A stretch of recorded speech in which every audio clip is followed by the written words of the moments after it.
আজকে এই ছোট্ট একটা চাল কুমড়ো আছে, এই চাল কুমড়োটা আমি আজকে শুক্তো বানিয়ে দেখাবো। শিউলি পাতা দিয়ে শুক্তো বানিয়ে দেখাবো আপনাদের এই চাল কুমড়োটা। দেখুন। নমস্কার, আমি পুষ্প ফ্যামিলি রান্নাঘর থেকে আজকে আমি চাল কুমড়ো শিউলি পাতা দিয়ে শুক্তো করে দেখাচ্ছি। চাল কুমড়ো শুক্তো করতে দেখুন আমার চাল কুমড়ো কেটে রেখেছি, এই যে এইরকম করে চাল কুমড়োগুলো কেটে রেখেছি। আর আলু দেখুন, অল্প একটু আলু, ঠিক এইভাবে আলুগুলোকে কেটে রেখেছি।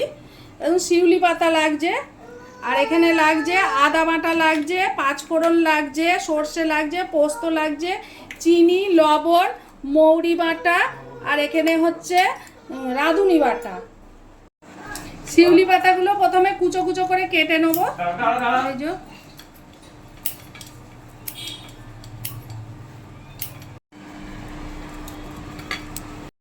এই কড়াইতে আমি প্রথমে পাঁচফোড়ন দিলাম,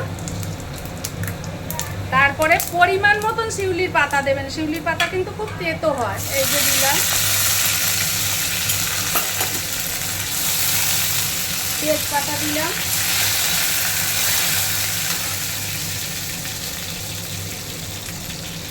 আলুগুলো আগে দিয়ে দিলাম।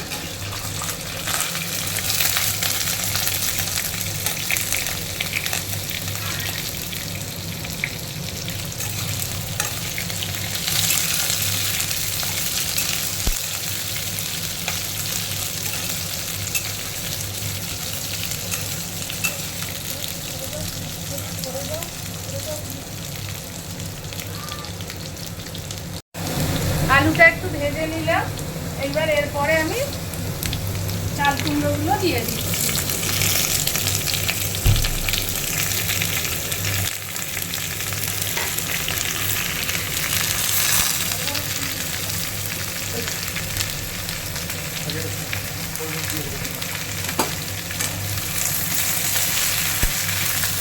দেখুন আমি পরিমাণ মতন এতে লবণ দিচ্ছি।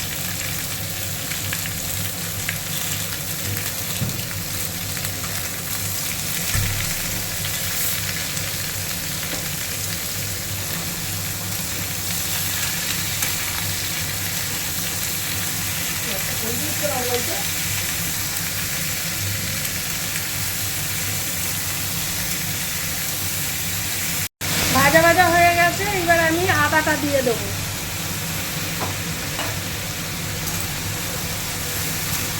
আদা দিয়ে একটু নেড়ে চেড়ে নেবো।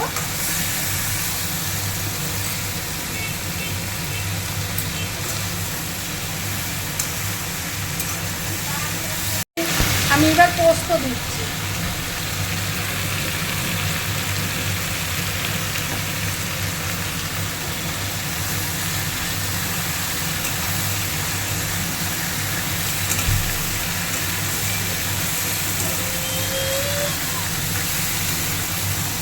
শুক্তোতে ঝাল হলুদ কিছু চলে না। গরম জল করতে দিয়েছিলাম, এবার আমি গরম জলটা শুক্তোর মধ্যে দিয়ে দিলাম। তারপরে দেবো আমি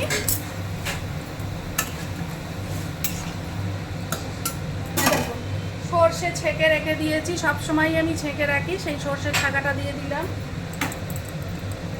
আমি দিয়ে দেবো রাঁধুনি বাটা, এই যে রাঁধুনি বাটা দিয়ে দিলাম। আমি দেবো একটু মৌরি বাটা।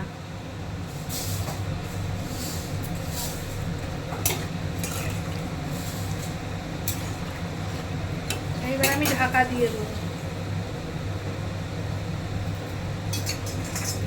এবার আমি ঢাকা দিয়ে দিলাম।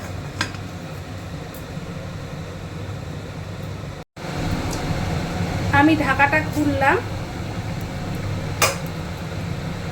দেখুন মোটামুটি হয়ে এসেছে।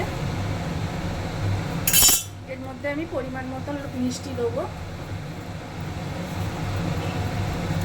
আর এই আমুল দুধ, গুঁড়ো দুধ আমি গুলে রেখে দিয়েছিলাম, এই যে দিয়ে দিলাম। কি দেবো,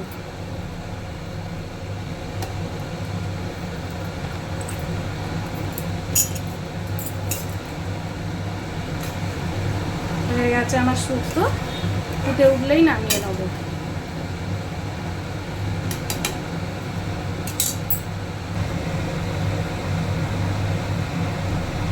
হয়ে গেছে আমার শুক্তো, আমি শুক্তো নামিয়ে নিচ্ছি।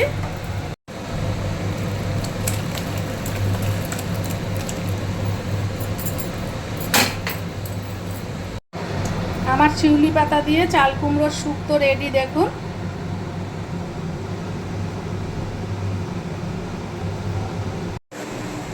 আমার এই চাল কুমড়ো শিউলি পাতার শুক্তোর রেসিপিটা যদি আপনাদের ভালো লেগে থাকে আমাকে কমেন্ট করবেন, সাবস্ক্রাইব করবেন, লাইক করবেন, শেয়ার করবেন।